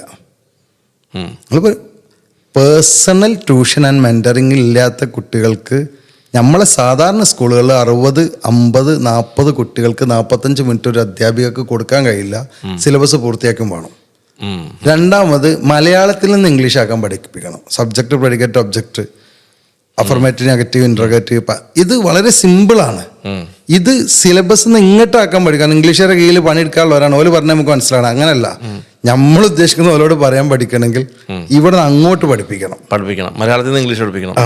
മൂന്നാമത്തത് കണക്ക് കൂട്ടാനും കഴിക്കാനും ഗുണിക്കാനും അരിക്കാനും കുട്ടികൾക്ക് അറിയില്ല. ഈവൻ കാൽക്കുലേറ്റർ കൊടുത്താൽ പോലും. നിങ്ങൾ വേണമെങ്കിൽ ഐ ബെറ്റ് യു, നിങ്ങൾ 10 കുട്ടികളെ വിളിച്ച് നോക്കി അതെന്താന്ന് അവർക്ക് പേഴ്സണലി പഠിപ്പിച്ചു കൊടുക്കണം. ടീച്ചേഴ്സിനെ കുറ്റം പറയില്ല, സ്കൂളിനെ കുറ്റം പറയില്ല. They are helpless. അപ്പൊ മിടുക്കന്മാരായ കുട്ടികളെ മാത്രം ശ്രദ്ധിച്ചു പോകും. അല്ലാത്തവർക്ക് അങ്ങനെ പിന്നെ മാർക്കും പാസ്സാവലും നോളജായിട്ട് ബന്ധമില്ലാത്തൊരു രീതിയിലാണ് ഒന്ന് പോയത്. ഞാൻ അതിലേക്ക് വിവാദങ്ങളാണ്, അതിലേക്ക് പോകാൻ ഉദ്ദേശിക്കുന്നില്ല. അപ്പോൾ ഇവിടെ ഞങ്ങൾ ചെയ്തതെന്താ വെച്ചാൽ, ഈ കുട്ടിക്ക് ഇന്ന് ആവശ്യമുള്ള, ഇപ്പോൾ നമ്മളെ ഈവൻ കുറ്റം പറയല്ല, നിവൃത്തികേട് പറയണ ITI, പോളി, ഇതൊക്കെ 15 കൊല്ലം മുമ്പ് ഉപയോഗിച്ചിരുന്ന സാധനം ഇപ്പോൾ പഠിപ്പിക്കുന്നത്. അന്ന് സിലബസുകൾ ഇൻഡസ്ട്രിയിൽ ആവശ്യമില്ലാത്തത്. അവരെ കുറ്റമില്ല, അവരെ അധ്യാപകർ അതാ പഠിച്ചിട്ടുള്ളത്. ഇപ്പോൾ കേരള ഗവൺമെൻറ് ഞങ്ങളെയാണ് തിരഞ്ഞെടുത്തത് വൊക്കേഷണൽ ഹയർ സെക്കൻഡറി അധ്യാപകർക്ക് ട്രെയിനിങ് കൊടുക്കാൻ. കേന്ദ്ര ഗവൺമെൻറ് TSSC ഞങ്ങളെ ഇങ്ങോട്ട് എടുത്തിട്ട് കേരളത്തിലെ ഏക അക്കാദമിക് പാർട്ണറാണ് ബ്രിഡ്കോ. ദുബായ് ഗവൺമെൻറ്റിൻ്റെ അംഗീകാരമുള്ള മൊബൈൽ ഇൻസ്റ്റിറ്റ്യൂഷൻ. ഇപ്പോൾ യൂറോപ്പിലൊക്കെ പോകണമെങ്കിൽ ബ്രിഡ്കോന്റെ ദുബായ് സർട്ടിഫിക്കേഷൻ വേണം കുട്ടികൾക്ക് മൊബൈൽ ഫീൽഡിൽ. മറ്റു രാജ്യക്കാർ മൊബൈലിൽ ജോലി ചെയ്യാനൊന്നല്ല ബ്രിഡ്കോലൊന്ന് ദുബായ് പഠിക്കുന്നത്. അവർക്ക് യൂറോപ്പിൽ വേറെ ആവശ്യത്തിന് പോകണം. അവർക്കൊരു അഡീഷണൽ വാല്യൂ ആണ് ദുബായ് ഗവൺമെന്റ് സർട്ടിഫിക്കേഷൻ നമ്മളെ കോഴ്സ് ചെയ്യുന്നത്. ഒരു വാല്യൂ സെൻട്രിക് ആയിട്ടുള്ള പ്രൊഡക്റ്റുകളെ ഉണ്ടാക്കാൻ ബ്രിഡ്കോ സഹായിക്കുന്നു എന്നർത്ഥം.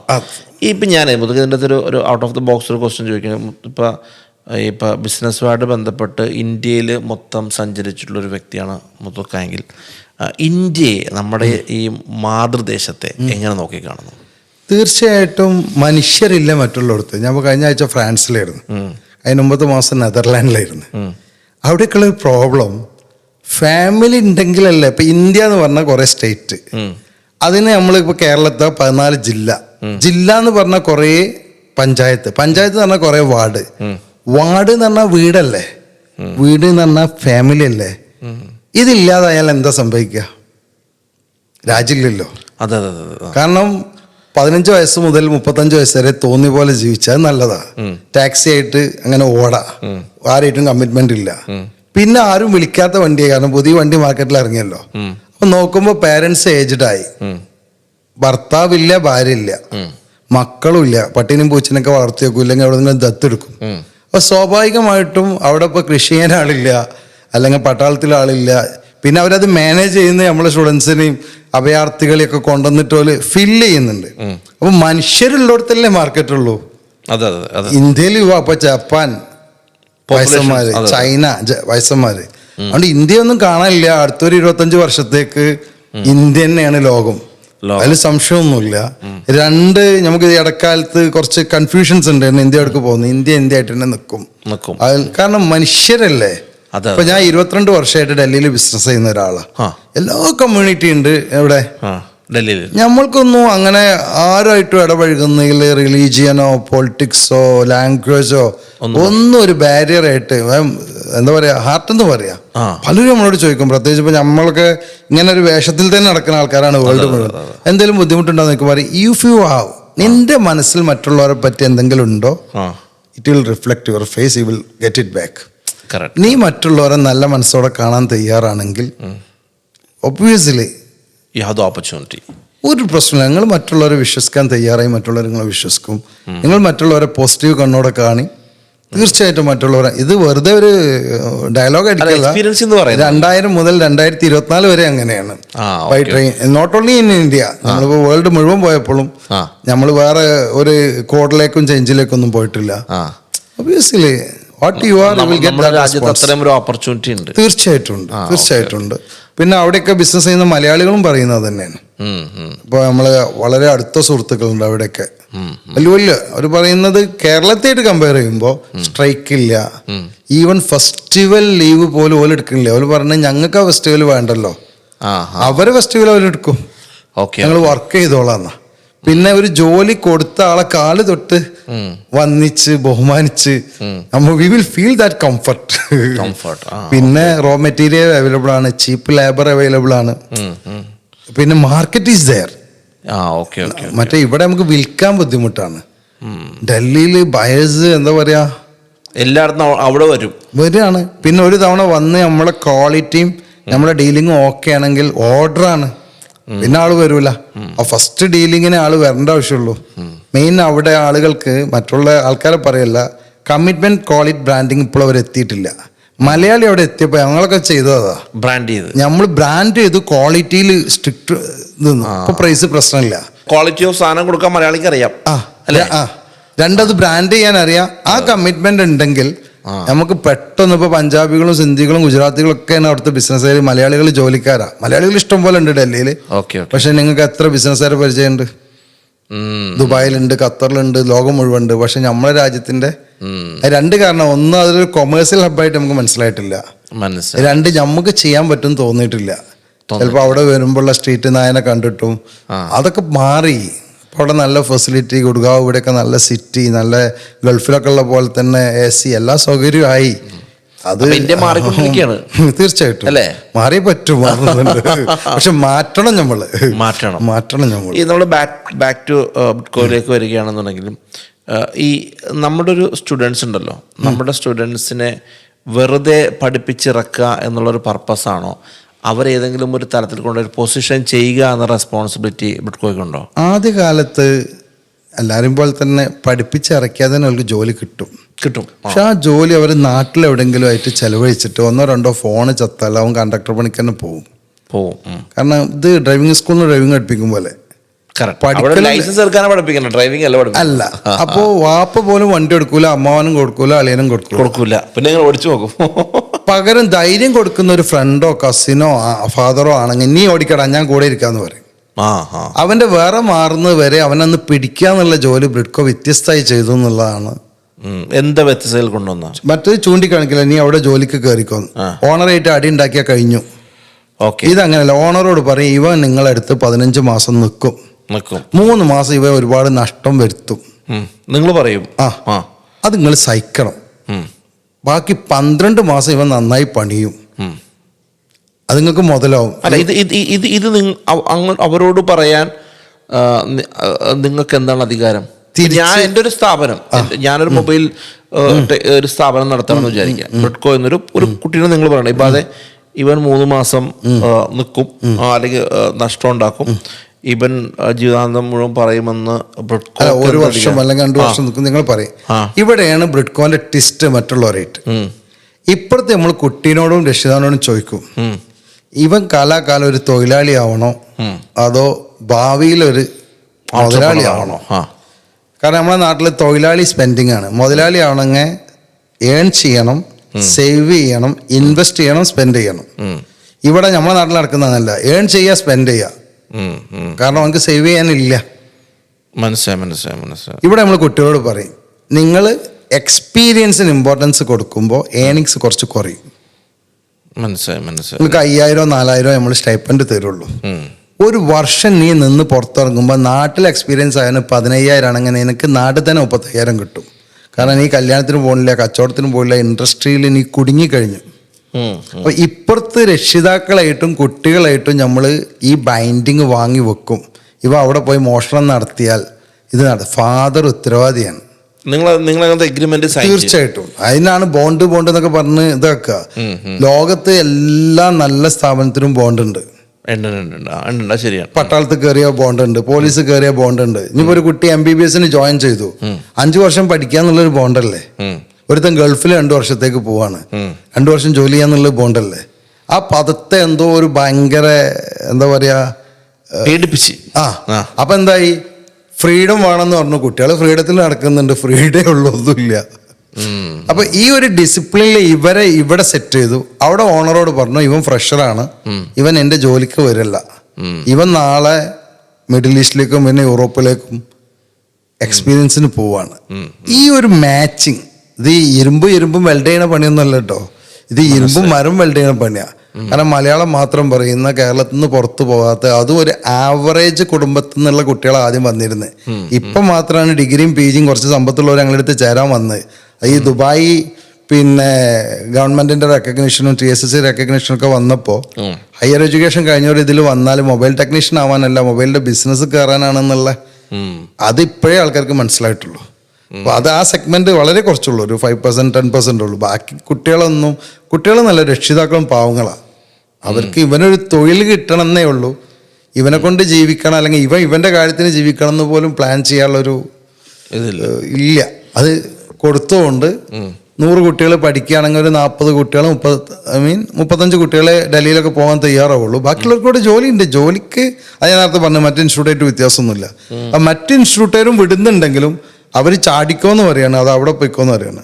ഇത് നമ്മൾ തന്നെ ഡൽഹിയിൽ എത്തിച്ച് ഈ ഓർഡർ പ്രശ്നമാണെങ്കിൽ അടുത്ത ഓണർ അടുത്തേക്ക് മാറ്റിക്കൊടുത്ത് പ്ലഗ് പോയിന്റ് ഡൽഹിയിൽ നമുക്ക് ഓഫീസുണ്ട്. അങ്ങനെ എക്സ്പീരിയൻസ് ചെയ്ത് തിരിച്ചു വന്നാൽ ദുബായിൽ വിസിറ്റിംഗ് എടുത്ത് നമ്മളെടുത്ത് വന്ന് താമസിക്കുക. ഒരു ഓണർ ശരിയല്ലെങ്കിൽ വന്ന് അടുത്ത ഓണർ എടുത്ത് പോവാ. ഇങ്ങനെ നേരിട്ട് തന്നെ അവരെ കൈപ്പിടിച്ച് ഉയർത്തി അവരുടെ ദുബായ്ക്കൊക്കെ കയറുന്നതിന് മുമ്പ് തന്നെ ഇനി ജോലിക്കാരനാവാൻ പോകില്ല. നല്ല ശമ്പളം ഉണ്ട്. സ്റ്റാർട്ടിങ്ങിൽ ഇന്ത്യൻ്റെ 45,000 2000 ദിർഹംസ് ശമ്പളം ഉണ്ട്. ഇതെല്ലാം നിന്റെ ഇൻകം. നീ മാസം 5000 10000 റിയാൽ ദിർഹംസ് ശമ്പളമുള്ള ആളാണ്.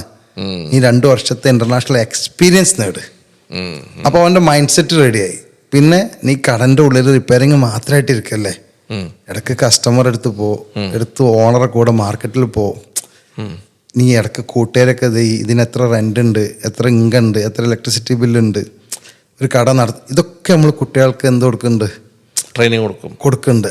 ഈ ഇതിൻ്റെ അകത്തെ ട്രെയിനിങ്ങിൻ്റെ കാര്യം പറയുമ്പോഴേ മുത്തക്കം, ഈ ഉദാഹരണത്തിന് ഇപ്പോൾ ഈ മൊബൈൽ ഫോൺ ടെക്നോളജി എന്ന് പറയുന്ന സാധനം എവരി ഡേ എന്ന രൂപത്തിലോ അല്ലെങ്കിൽ എവരി 3 to 4 months പുതിയ ടെക്നോളജി, ഇപ്പോൾ AI ഇൻ്റഗ്രേറ്റഡ് ആയിട്ടുള്ള ഫോൺസ് വരുന്നു. അതുപോലെ തന്നെ ഇപ്പോൾ മെറ്റാവേഴ്സ് വരുന്നു. അപ്പം ഇതിനെല്ലാം ഇതിനനുസൃതമായിട്ടുള്ള കോഴ്സുകളും ആയിരിക്കണം കുട്ടികളെ പഠിപ്പിക്കേണ്ടത് അല്ലേ? അല്ലാതെ നേരത്തെ ഈ പറഞ്ഞ പോലെ പഴയ ഈ എന്താ പറയുക ഈ സ്ഥാപനങ്ങൾ ചെയ്യുന്ന പഴയ സിലബസ് ചെയ്തിട്ട് കാര്യമില്ല. അപ്പം ഇതിലേക്ക് അധ്യാപകരും അഡാപ്റ്റ് ചെയ്യപ്പെടുക എന്നുള്ള വലിയൊരു ഇമ്പോർട്ടൻറ്റ് ഫാക്ടർ. ഉദാഹരണത്തിന് നമ്മളിപ്പോൾ വീഡിയോ ചെയ്യുന്ന സമയത്ത് iPhone 16 ഇറങ്ങാൻ വേണ്ടി പോകണം, 16 Pro Max ഇറങ്ങാനായിട്ട്. അത് 3 to 4 months. അത് പുതിയ ടെക്നോളജിയാണ്, നമുക്കറിയത്തൂടെ എന്താണെന്നുള്ള കാര്യം. അപ്പം ഇതെല്ലാം നമ്മുടെ സിലബസിൽ ഉൾപ്പെടുത്തുമല്ലോ, ഇപ്പം നിലവിലുള്ള ഫോൺ ഇതാണ് എന്നുള്ള കാര്യം. അപ്പം ഈ അധ്യാപകരെങ്ങനെയാണ് നിങ്ങൾ ട്രെയിൻ ചെയ്യിപ്പിക്കുക? ഇതിലേറ്റവും തമാശ അറിയാം, ഇപ്പോൾ iPhone 15 ലോകത്ത് ആദ്യമായിട്ട് അൺലോക്ക് ചെയ്യുന്ന വീഡിയോ ബ്രിഡ്കോ ദുബായിലാണ് ചെയ്തത്. കാരണം ഞങ്ങൾ ദുബായിലാണ് റിപ്പയർ ചെയ്യുന്നത്. സ്വാഭാവികമായിട്ടും ഏറ്റവും ലേറ്റസ്റ്റും മറ്റു രാജ്യങ്ങളിൽ നടക്കാത്ത പ്രോബ്ലംസുമാണ് ദുബായിൽ വരിക. സോ അവിടുത്തെ team they are compelled to do such services. പിന്നെ അതിന് ലിങ്ക് കൊടുക്കുന്ന വേൾഡിലെ വലിയ എക്സ്പെർട്സ് ഉണ്ട്. ഇപ്പൊ ഞങ്ങൾ ഇന്ത്യയിൽ തന്നെ അവരായിട്ട് സെമിനാറുകളൊക്കെ നടത്തിയിരുന്നു. അവരായിട്ടൊക്കെ ബ്രിഡ്കോക്ക് ഓട്ടോ ടൈപ്പ് ഉണ്ട്. അപ്പൊ ദുബായിലെ ഇൻസ്റ്റിറ്റ്യൂട്ടിലെ അധ്യാപകർ ഇപ്പൊ ഞങ്ങൾ TPP മെത്തേഡ്, കാരണം ഞങ്ങളിപ്പോ മുമ്പൊക്കെ ഒരു ക്ലാസ്സിൽ 22 കുട്ടികൾ എടുത്തിരുന്നു, ഒരു ക്ലാസ്സിൽ 12 കുട്ടികളാണ്. മുമ്പ് ഒരു കമ്പ്യൂട്ടറിൽ 6 ആളെ പഠിപ്പിക്കുമായിരുന്നു. ഐ മീൻ ഈ വർഷം മുതൽ TPP മെത്തേഡിലേക്ക് വന്നു. അപ്പോൾ സ്വാഭാവികമായിട്ടും പ്രാക്ടീസ് പുതിയ പുതിയ മോഡലും. എന്നാൽ എത്രയാണെങ്കിലും വണ്ടി ഏത് മാറിയാലും ടയർ ഉണ്ടാവുമല്ലോ, ഗിയർ ഉണ്ടാവുമല്ലോ, ക്ലച്ച് ഉണ്ടാവുമല്ലോ. അത് നമ്മൾ എക്സ്റ്റേണലി ഓട്ടോമാറ്റിക് പറഞ്ഞാലോ ഫങ്ഷൻ ഉണ്ടാവുമല്ലോ. അതുകൊണ്ട് നമ്മൾ കുട്ടികളെ അന്ന് മുതൽ ഇന്ന് വരെ ഫൗണ്ടേഷൻ പഠിപ്പിക്കുന്നു. ഭാവിയിൽ എന്ത് വന്നാലും കവർ ചെയ്യാം. പിന്നെ ഇതിലെത്തിക്കാനേ ബുദ്ധിമുട്ടുള്ളൂ. പിന്നെ ഏത് മോഡൽ വന്നാലും അതിൻ്റെ അൺലോക്ക് വീഡിയോ, അതിൻ്റെ സ്പെയറൊക്കെ ജസ്റ്റ് ഗൂഗിളിൽ കിട്ടും. പിന്നെ അവിടെ എത്തിയൊരാൾക്ക് അത് ബുദ്ധിമുട്ടില്ല, അവിടെ എത്താനേ ബുദ്ധിമുട്ടുള്ളൂ. അല്ല, വ്യത്യാസം പഠിപ്പിക്കാൻ ഇൻസ്റ്റിറ്റ്യൂഷണൽ ട്രെയിനിങ് നൽകാൻ എല്ലാവർക്കും പറ്റും. ഇൻഡസ്ട്രിയൽ ട്രെയിനിങ് കൊടുക്കുമ്പോൾ ഓണർ പ്രോബ്ലം, ഇവനെ പറ്റിയുള്ള എക്സ്പെക്ടേഷൻ അവൻ ഉണ്ടാവില്ല. ഇവന്റെ പ്രോബ്ലം ക്ലൈമറ്റ്, ഫുഡ്, മറ്റുള്ള പ്രശ്നം, പേരൻസിന്റെ പ്രോബ്ലം, ഇത് മൂന്നും കൂടി അലൈൻ ചെയ്ത് ഇൻഡസ്ട്രിയൽ ട്രെയിനിങ് ബ്രിഡ്കോ നേരിട്ട് നൽകുന്നു എന്നുള്ളതാണ് ഞങ്ങളെ. അപ്പം ഞാൻ ചോദിച്ചത് ഇതിലത്തെ ഈ അധ്യാപകരും ഇതിനനുസരിച്ച് സ്വാഭാവികമായിട്ടും വി ഹാവ് ടു ഡു. ഞങ്ങൾക്ക് ഭയങ്കര എക്സ്പെൻസ് ആണത്. ഞങ്ങൾ ദുബായിലെ അധ്യാപകരെ ദുബായിലെ സാലറി കൊടുത്ത് കേരളത്തിൽ കൊണ്ടുവരും. എന്നിട്ട് അവരെ ട്രെയിൻ ചെയ്യിപ്പിക്കും നിങ്ങൾ? അത് നമ്മളെ പഴയ ഓൾഡ് സ്റ്റുഡന്റ് തന്നെയാണ് ഇവിടുത്തെ. പക്ഷെ അവർക്ക് ദുബായിലെ സാലറി ഇവിടെ കൊടുത്തിട്ട് നമ്മളൊക്കെ ഇൻഫ്രാ ഓഫീസ് ഉണ്ട് കോഴിക്കോട്, അവിടെ എല്ലാം ഫുൾ സെറ്റപ്പാ. നമ്മളെ എല്ലാ ലേറ്റസ്റ്റും കവർ ചെയ്യാൻ പറ്റിയ എക്യുപ്മെന്റ്സ് ഒക്കെ ഉണ്ട്. അവിടെ ഇട്ടിട്ട് എല്ലാ ഇൻസ്റ്റിറ്റ്യൂട്ടിലെ അധ്യാപകരെ 15 ഇൻസ്റ്റിറ്റ്യൂട്ട് ഉണ്ട് കേരളത്തിൽ, ട്രെയിൻ ചെയ്യിപ്പിക്കും. അവരെ 1/3 ഭാഗം വിളിച്ച് എല്ലാവരും ട്രെയിൻ ചെയ്യിപ്പിക്കും. എത്ര നാൾ കൂടുമ്പോഴാണ് നിങ്ങൾ? അത് അവർക്ക് അധികമൊന്നും വേണ്ട, 10 ദിവസം 15 ദിവസം 20 ദിവസമൊക്കെ മതി വർഷത്തില്. പിന്നെ ഡേ ടു ഡേ അപ്ഗ്രേഡേഷൻ. അവർക്ക് എന്ത് ഡൗട്ട് ഉണ്ടെങ്കിലും ഇവരൊക്കെ ഒറ്റ ഗ്രൂപ്പാ. ഒരാളൊരു ഡൗട്ട് ഓഡിയോ ചോദിച്ചാൽ മതി, അവർക്ക് 10 വീഡിയോ കൊടുക്കാൻ സെക്കൻഡ് മതി. പിന്നെ അത് കണ്ടാൽ മതി ഇവർക്ക്. ഇപ്പൊ ഈ മൈക്കിനെ കുറിച്ച് ഇതിന്റെ അഡ്വാൻസ് ഇറങ്ങി എന്ന് പറഞ്ഞാൽ പോരെ, ബാക്കി ഡീറ്റെയിൽസ് നിങ്ങൾക്ക് ആവശ്യമുണ്ടോ? പിന്നെ അതിന്റെ പ്രൈസും അവൈലബിലിറ്റി നിങ്ങൾക്ക് ഒക്കെ നോക്കിയാൽ പോരെ. ഇത്രയേ ഉള്ളൂ. അതിന് ഇന്ന പാർട്സ് ആണ്, മറ്റിടത്ത് ഇന്ന നെറ്റാണ്, 15 വ്യത്യാസം. ഇന്ന ഭാഗത്ത് തുറക്കുമ്പോൾ ഇവിടെ ഒരു ചെറിയ ഗമ്മുണ്ട്, അതൊന്ന് മെൽറ്റ് ചെയ്യണം. ഇങ്ങനെയൊക്കെയുള്ള ഇത് അറിയാതെ ചെയ്താൽ അത്രയും പൈസ പോകും.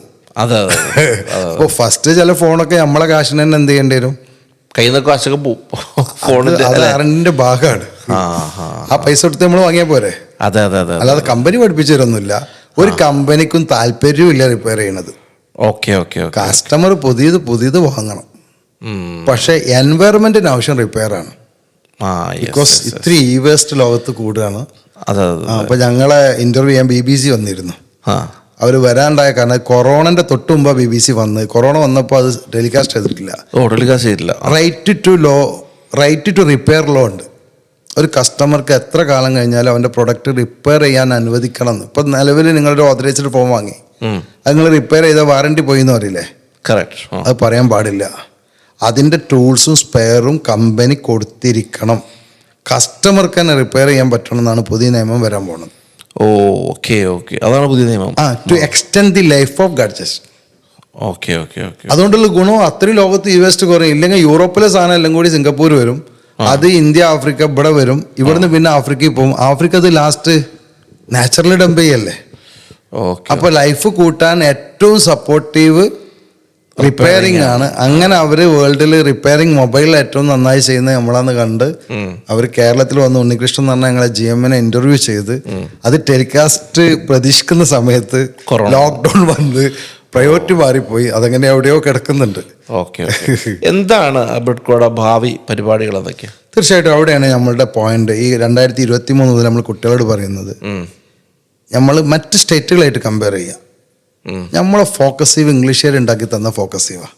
BA employee. എത്ര പണക്കാരൻ്റെ മോനും MBA പഠിച്ചിട്ട് ഒരു യൂറോപ്യൻ കമ്പനിയിൽ ജോലി കിട്ടിയ സന്തോഷമായി. അതല്ലെങ്കിൽ നല്ലൊരു ഗവൺമെന്റ് ഉദ്യോഗസ്ഥന് മകൻ നന്നായി പഠിച്ചൊരു IAS നേടിയാൽ അതിന് ചെറുതാക്കല്ല കേട്ടോ. മനസ്സിലായി. ഇത് മാറിയിട്ട് നമ്മൾ പഞ്ചാബികളെ യൂറോപ്യൻസിനൊക്കെ കണ്ടത് 40 വയസ്സാകുമ്പോഴേക്കും വെറുതെ അടക്കാൻ പറ്റുള്ളൂ, ബിസിനസ്സുകാർക്കേ പറ്റുള്ളൂ. അതെ. അതുകൊണ്ട് ഒരു 20 വയസ്സ് വരെ പഠിക്കാം, അതിൻ്റെ കൂടെ ഇൻഡസ്ട്രി എക്സ്പീരിയൻസ് വേണം. 40 വയസ്സ് വരെ അധ്വാനിക്കാം. അത് കഴിഞ്ഞാൽ ഈ ഷുഡ് ബി എ ഇന്നോവേറ്റർ. പുതിയ ടെക്നോളജി കണ്ടുപിടിച്ച ആളുകൾക്ക് പറഞ്ഞു കൊടുത്ത് അത് ഇംപ്ലിമെൻ്റ് ചെയ്യുക, അതിന് ഇൻവെസ്റ്റ് ചെയ്യുക. എന്നുവെച്ചാൽ 40-ാം വയസ്സിൽ തന്നെ അവൻ്റെ പേരൻ്റ് ഏജ്ഡ് ആയിട്ടുണ്ടാവും, കെയർ ചെയ്യാനും മക്കൾ വളരുന്നുണ്ടാവും, നോക്കാനും കഴിയുന്ന, എന്നാൽ ലോകത്തേക്ക് പ്രൊഡക്ട്സുകൾ എല്ലാ കോണ്ടിനെൻസിലും എത്തിക്കുന്ന സർവീസും പ്രൊഡക്റ്റും എത്തുന്ന ഒരു കമ്മ്യൂണിറ്റി ആയിട്ട് നമ്മളെ സ്റ്റുഡൻസിനെ മാറ്റുക, ഇറസ്പെക്റ്റീവ് ഓഫ് സ്റ്റേറ്റ്. ഇപ്പോൾ ഹൈദരാബാദിൽ പഠിച്ചാലും ഡൽഹിയിൽ പഠിച്ചാലും ആസാമിൽ പഠിച്ചാലും നമ്മൾ കുട്ടികളോട് പറയുന്നുണ്ട്. ദുബായിൽ വരുന്നവർ അത്ര പറയില്ല, കാരണം ദുബായിൽ വരുന്നവരൊക്കെ എന്ന് പറഞ്ഞാൽ പല രാജ്യക്കാർ നിലവിൽ ഈ ഫീൽഡിലുള്ളവരാണ്. പക്ഷെ ഒരു എംപ്ലോയ്മെന്റ് പാറ്റേൺ ആയിട്ട് വരുന്ന ഒരു സ്റ്റുഡൻറ് സ്ട്രെങ്ത്തിനെ ഒരു ഗ്ലോബൽ എന്റർപ്രീനർഷിപ്പ് അല്ലെങ്കിൽ ഗ്ലോബൽ മാനുഫാക്ചറിങ് നമ്മളിതിങ്ങനെ പറഞ്ഞുകൊണ്ടിരുന്നാൽ 2% കുട്ടികൾ ശ്രദ്ധിച്ചാൽ മതി. ശരിയാണ്. അവനക്ക് ക്ലിക്കായപ്പോൾ രക്ഷപ്പെടും. 1000 കുട്ടികൾ 15 ഇൻസ്റ്റിറ്റ്യൂട്ടിൽ നിന്ന് പഠിക്കുന്നില്ലേ, ഇതിലൊരു 20 ആള് ഇതിലേക്ക് എത്തിയാൽ പിന്നെ ബാക്കിയുള്ളവർ ആ ട്രാക്കിൽ വന്നോളും. അതുകൊണ്ട് യൂണിറ്റിയിലാണ് സ്ട്രെങ്ത് എന്നാണ് നമ്മൾ പറയുന്നത്. ഐഡിയകൾ ഷെയർ ചെയ്യണം. ഇപ്പോൾ ഞാൻ ഈ പറയുന്നതുകൊണ്ട് മറ്റു ഇൻസ്റ്റിറ്റ്യൂട്ടിലെ സ്റ്റുഡൻസ് കൂടണം എന്ന് ആഗ്രഹിക്കുന്ന ഒരാളാണ് ഞാൻ. പിന്നെ എനിക്ക് ഉറപ്പുണ്ട് വെയിൽ കൊള്ളാത്ത ജോലി, പിന്നെ ടെൻഷന്, ഇപ്പോൾ വയറിങ് പ്ലംബിങ് ഒക്കെ നല്ല ജോലിയാണ്. പക്ഷെ എന്തായാലും അത് എന്താ പറയാ ഹാർഡ് വർക്ക് അല്ലേ.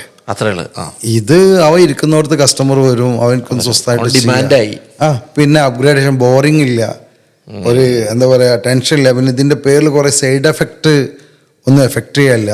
ഒരു 10 കൊല്ലമൊക്കെ ജോലി ചെയ്താൽ പിന്നെ അവൻ ജയിച്ചാൽ മതി, അവൻ ട്രെയിനർ ആയാൽ മതി, അല്ലെങ്കിൽ അവൻ ബിസിനസ്സുകാരനായാൽ മതി.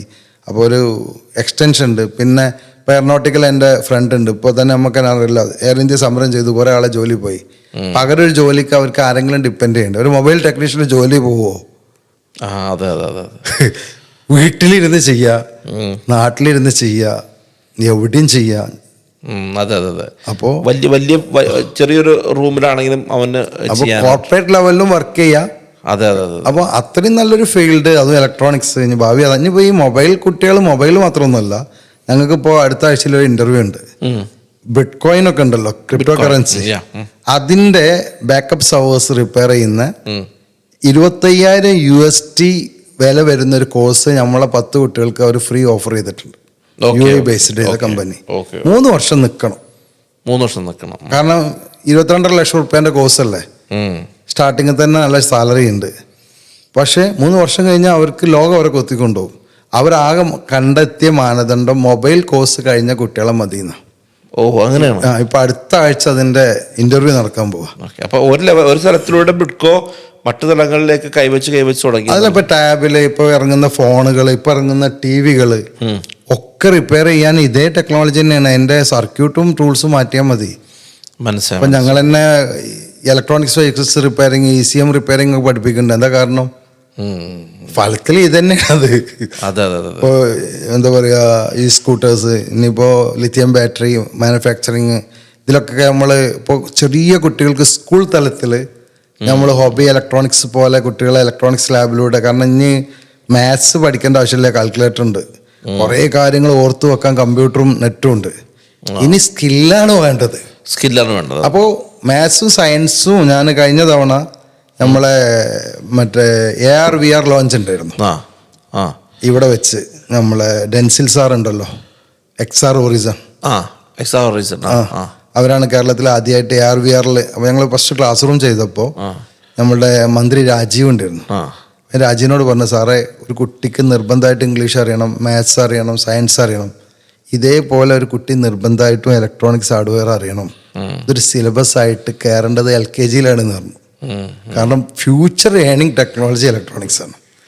അപ്പോൾ മൊബൈലൊക്കെ മാറി വന്നോട്ടെ, ടെക്നോളജി ചാർജിങ് ഉണ്ടാവും, ബാറ്ററി ഉണ്ടാവും, ഒരിക്കലും മാറാൻ പോകുന്നില്ല.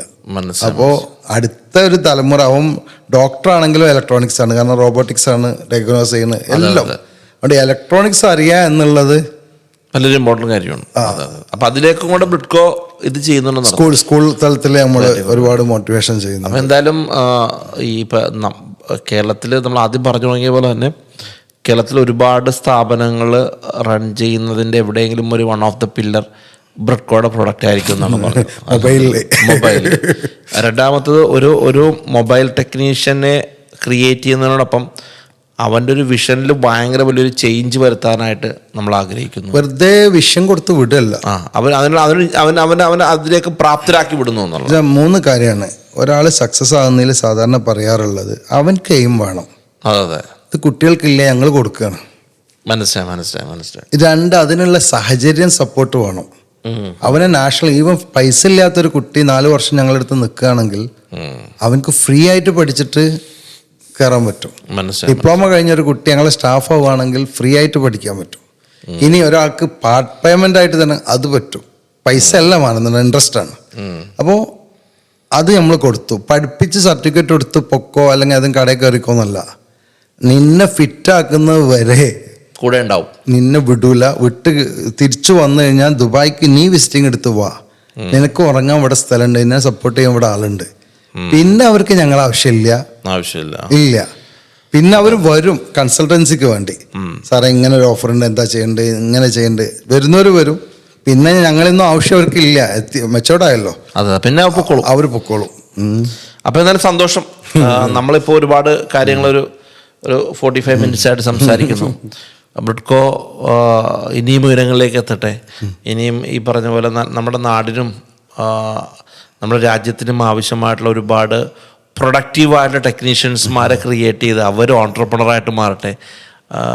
നിങ്ങളുടെ വിഷൻ പോലെ തന്നെ അവർ നമ്മുടെ രാജ്യത്തിൽ നല്ല പ്രൊഡക്റ്റുകൾ ഉണ്ടാക്കട്ടെ.